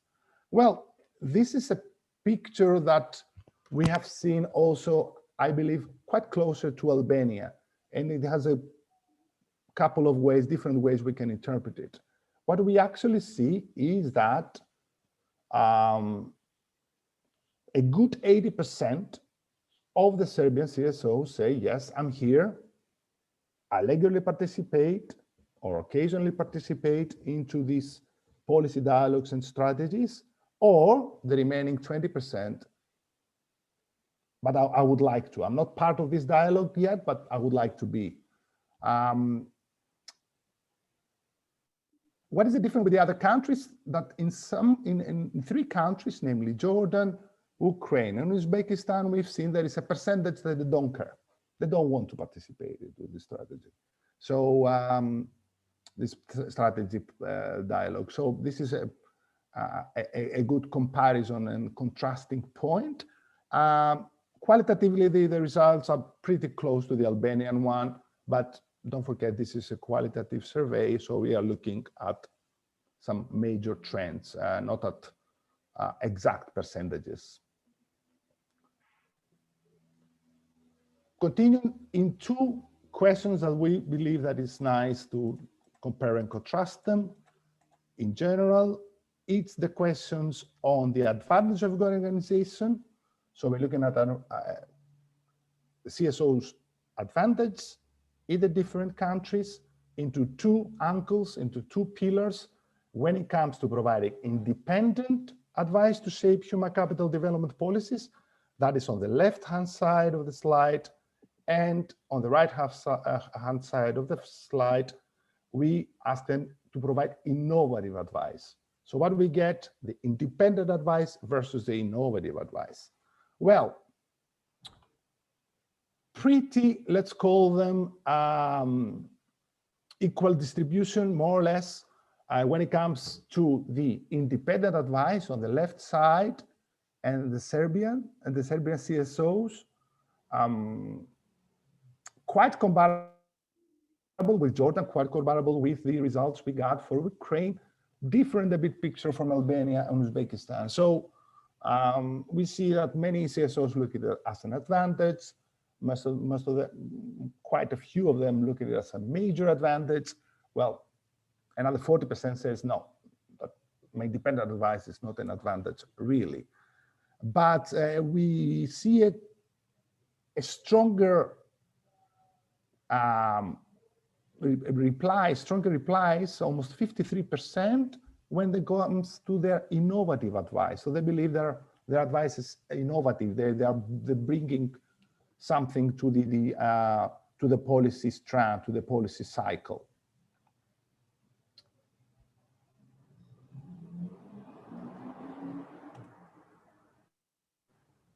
And the next question has to makes quite a dive, more in-depth analysis of the previous policy-related questions we saw, is asking if you have actually improved the outcome of policy dialogue and public consultations. A reverse picture when it comes to the replies of the CSO, if this is an advantage or not an advantage at all. So we start with a low percentage of not a major advantage to no advantage at all that reaches 60%. Have we seen this as well? Yes, we've seen it in Ukraine, we've seen it in Uzbekistan, and we've seen the quite a similar one in Albania, while the disparities exist in the Jordan one. So outcome of policy dialogue and public consultations, reverse, let's call it, way when it comes to be seen as an advantage, that is by the CSOs of the country.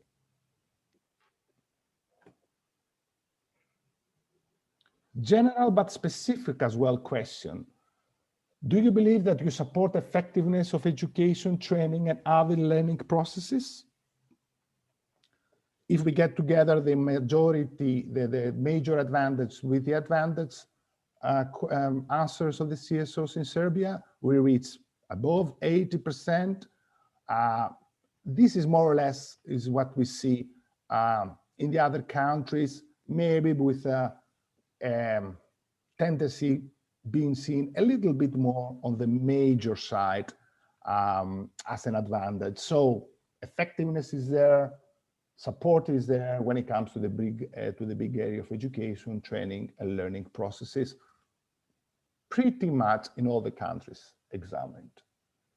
Wrapping up and trying to see the takeaways from all these cross-section, let's call it analysis of the different countries. As we said, the areas where the CSOs are concentrating are under the scheme of the jobs growth and inequality. We are talking about the vulnerable youth and the women. When it comes to the beneficiaries, and strongly supporting classroom in general, and when it comes to their environments. This is something we saw in the beginning of this presentation. Some changes of the beneficiaries we saw happening in the pandemic, close to 10%. Something that is really important that we saw is that, yes, short-term lessons have learned. There is a different way of knowledge perceived and incoming to the CSOs. The CSOs are also involved or eager to be involved in policy dialogue, providing some innovative advice to shape human capital policies, and overall, and this is a very strong positive message, supporting effectiveness of education, training, and learning processes. It's been a great pleasure to be able to present today.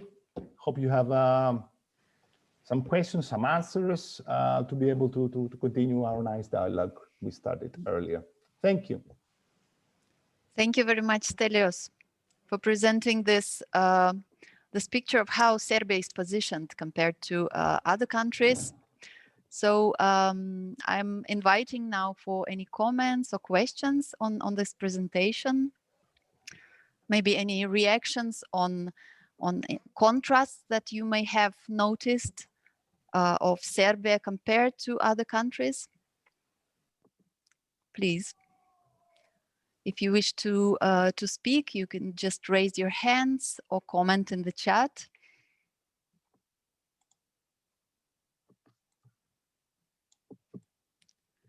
I see a hand from Milodrag.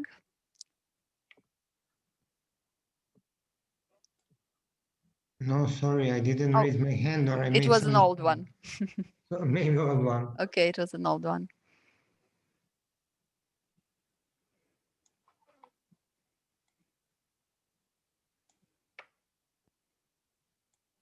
Nadia, if I may ask one question, I mean, Of course. for me, it's very interesting. One, the comparison, which is good because it's also peer learning from the others, but also if people have a reaction when it comes to Serbia itself, no? How this kind of survey and how do they see, especially the NGO, the CCOs that took part in it, how much it reflects what they think and how they see themselves. Thank you. Thank you, Lida.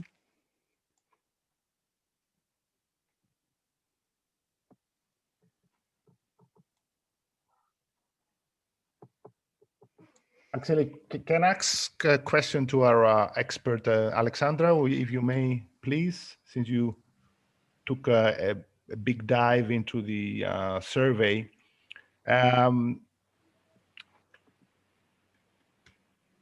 Yes, If you may go just ahead. any further insights from the slide we are looking at the moment on the participation on the policy dialogue. Do you believe that this 20% is not being heard, or is it a case of they made an effort, but they would like they're eager to participate more when it comes to the policy dialogue?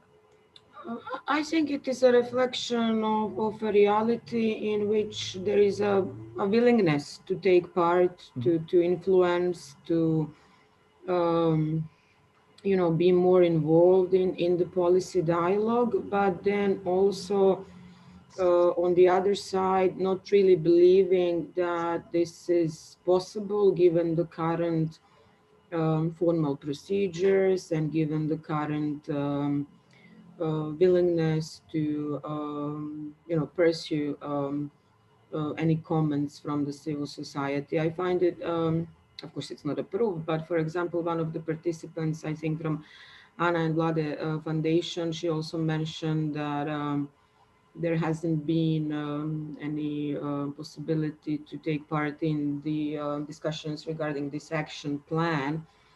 The word that we sometimes use in Serbian is that the participation of civil society is more of a cosmetic kind of an activity, which basically means that you know, you tick the boxes, civil society was there, but the actual meaningful influence is not perceived as something really happening. So and then also the colleague from the delegation also mentioned the shrinking of civil society sector as well, because civil society is some, you know, like activity there depends on the availability of funds, and as most of these funds are external donors, if there are no funds, you cannot really take part in the advocacy of activities if you don't have this kind of you know, foundation element. So the data speak for itself. I cannot really, you know, disagree with the data. It's of course interesting to compare it with other countries that took part in the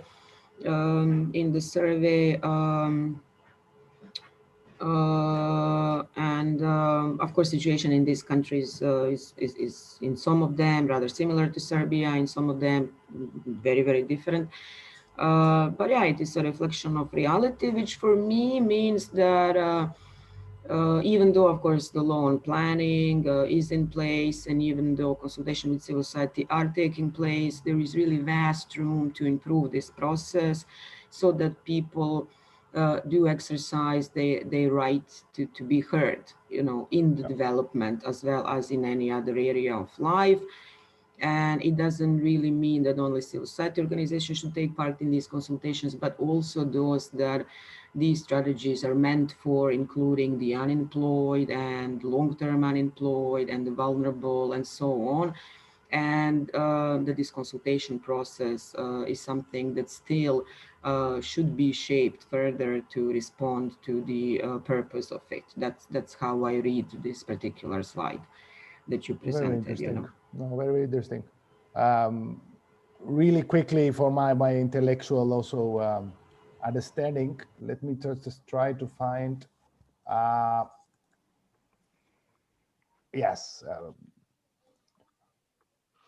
I'm judging for myself. I prefer to learn in a classroom, and this is what we can see here for most of the countries.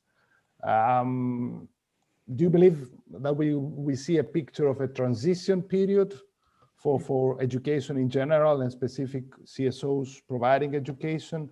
Does this actually say that there is a big belief on online, but still the traditional classrooms are there to prevail the education and the provision of education? Is your reading also this? There are two hands up. It's Professor Czaslaw and Miograd. So I stop. Let's hear the professor.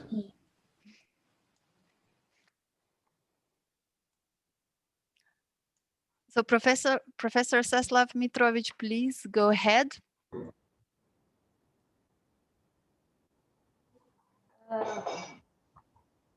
Da, pokušali smo da se uključimo I u prethodnoj sesiji, ali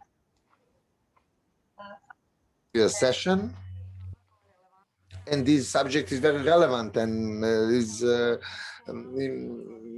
showing up the potential, but also shyness of the NGO sector to get involved in strategic planning, but also in following some trends when we are talking about learning. What I want to emphasize as some example of active involvement of non-governmental sector and using of their capacities that are very relevant in the area of services of professional development and counseling. We have very good organizations that are providing such services and that are educating practitioners as well. And they're somewhere advocating their policies within the Council of National Framework of Qualifications and implemented into the program of the work of this council, the follow-up of implementation of services of career development and counseling in the Republic of Serbia. So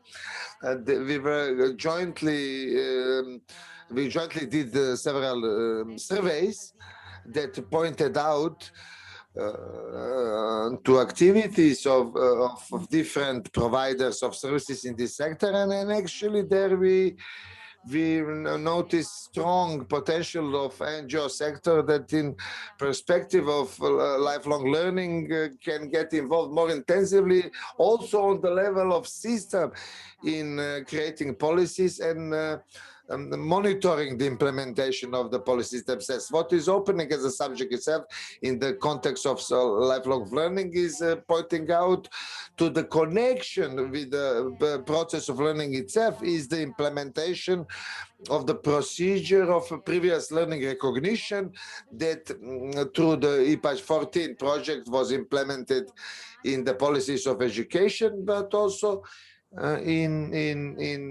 the NGO sector is not involved in this process, but is very much interested, especially youth sector, to be involved in this part. And we are seeing the room to get them more involved and integrated in the planning of activities that are outside of a framework of school system that is dominating in the implementation of procedures of previous learning recognition. And I somehow wanted to point out to some interesting subjects that are incorporated in the strategy of education, and that is very relevant for organizations of non-governmental organizations, but also for the system itself to use, to say so, the capacities of NGO sector to get them involved in the implementation process and monitoring of the implementation itself. Thank you very much, Tatiana. Thank you. I think it is a very nice message that can be a kind of a concluding message that can take us to the wrap up of this meeting. So the use of the capacities of NGOs. Well, I'm a bit conscious of the time, colleagues, because we are moving towards the end of our meeting, and I'm now passing the floor to my colleague Syria for wrapping up. Syria, the floor is yours. Thank you, Nadia. And yeah, it feels a bit unfair to stop the conversation now. I think we have acquired a lot of information with great feedback from all sides. And I think this was really the purpose of this meeting, to take the different sides together so that they could be the different views and see how to move forward. Overall, I think as ETF, we are very positive about this process, because it is undeniable that there is both a clear role of CSOs, and I would say also from this meeting, but from previous occasions as well, there is a fairly good recognition of their role, especially if we compare to other countries. I mean, there is quite a vibrant sector, civil society sector in Serbia. More can be done. We heard today from all sides, more can be done and more should be done, but I think there are very good conditions to that. And I would say for ETF, this is an encouragement also to continue to play our role as much as we can, and we need also your advice in that. But we see ETF as a facilitator, as a mediator of further dialogue, especially if we take lifelong learning as a context. Lifelong learning is more complex. It involves more actors. It involves more spheres of learning. In Serbia, we heard a lot about this role played in facilitation of employment. So lifelong learning is good, is beautiful, but it also brings more complications. So there is a lot of work ahead, where delegations and others are engaged and committed. How also will ETF continue? In June, first of all, in June, there will be an international conference organized together with UNESCO. And to start with, we would like to have as a participants, as invitees in this international conference, also representatives of civil society organizations. So more and more, in very practical and concrete terms, we would like to have more and more representation of also NGOs, community-based providers involved in the ETF activities, and the international conference in June is a very first opportunities. We are also thinking to a second phase of the survey, to extend the survey to other countries. This is now under consideration. We haven't finally decided, but as we are running these meetings and discussion country by country, we feel encouraged from your reaction, from your contributions, and in order to say consolidate even more the participation and the presence, and I would say also the representativeness of the civil society sector in the ETF activities, we may perhaps in the near future continue the survey, also to be able to have a more extended comparison across different countries. This is also, and I would like to conclude here, important as, again, talking about human capital development and lifelong learning, we do that, and everyone in the world is doing that, in order to sustain a transformation of the economy as well. Digitalization, greening of the economy, more or less. This is not always a reality. It's a process. It requires a transformation.